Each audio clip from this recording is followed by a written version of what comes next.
सांगायला आता सुरू.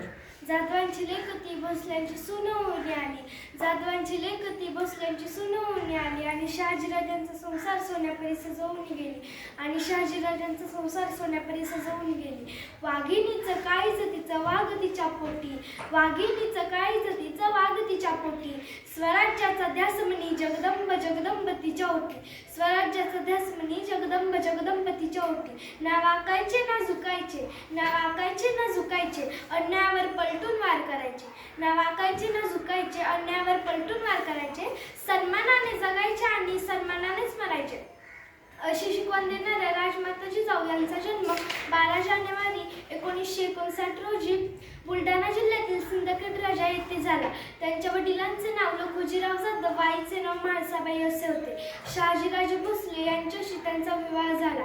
जाधव व भोसले या दोन्ही घराण्यातील लढाऊ परंपरा जिजाऊंच्या ठायी होता. रयतेवर होणारा अन्याय अत्याचार पाहून जिजाऊंना नेहमी वाटे की आपल्या लोकांचे राज्य म्हणजे स्वराज्य असायला हवे.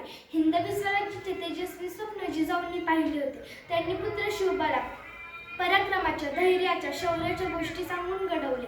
जिजाऊंच्या प्रेरणेतून शिवाजी महाराजांनी अनेक लढाया जिंकल्या व या महाराष्ट्राच्या मातीमध्ये आपले भगवे निशाणे उभारले. जिजाऊंच्या संस्कारांमुळे शिवाजी महाराजांनी स्वतःच्या प्राणाची पर्वा न करता इतरांच्या कल्याणासाठी झटले, धर्मरक्षणासाठी लढले. अंगणातील तुळस, गोठ्यातील गाय आणि घरातील बाई यांच्यावर जर कोणी वाकडी नजर टाकली तर त्याची गय केली जाणार नाही. स्त्रियांवर अन्याय व अत्याचार करणाऱ्यांना जिजाऊंनी ठणकावून सांगितले. स्त्रियांच्या रक्षणासाठी जिजाऊंनी हाती तलवार घेतली. 19 फेब्रुवारी 1630 रोजी जिजाऊंच्या पोटी शिवबांचा जन्म झाला.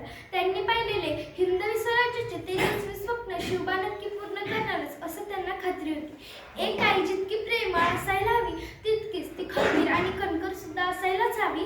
याचे उत्तम उदाहरण म्हणजे माँसाहेब जिजाऊ. तलवार तर सगळ्यांच्याच हातात होती, तलवार तर सगळ्यांच्याच हातात होती, ताकद तर सर्वांच्याच मनगटात होती, ताकद तर सर्वांच्याच मनगटात होती. पण हिंदवी स्वराज्याचे तेजस्वी स्वप्न फक्त शिवबांच्या मनात होतं, फक्त शिवबांच्या मनात होतं. कारण जिजाऊंनी दिले आदर, न्याय, संस्कार व स्त्रियांच्या सन्मानाने बाळकडू दिले. जिजाऊ नेहमी म्हणायच्या, राजे अहो राजे, आपल्याला स्त्री नाचवायची नाही तर स्त्री वाचवायची आहे. या रयतेला गुलामगिरीतून मुक्त करायचे आहे, कारण हे राज्य व्हावी ही श्रींची इच्छा आहे. जिजाऊंचा असा एक एक शब्द स्वराज्याच्या निर्मितीचा पाया होत होता. राजमाता जिजाऊंना स्वराज्यातील नैतिक अधिष्ठान दिले होते. म्हणूनच आपण शिवाजी महाराजांचे नाव घेण्यापूर्वी जिजाऊंचे नाव घेतो.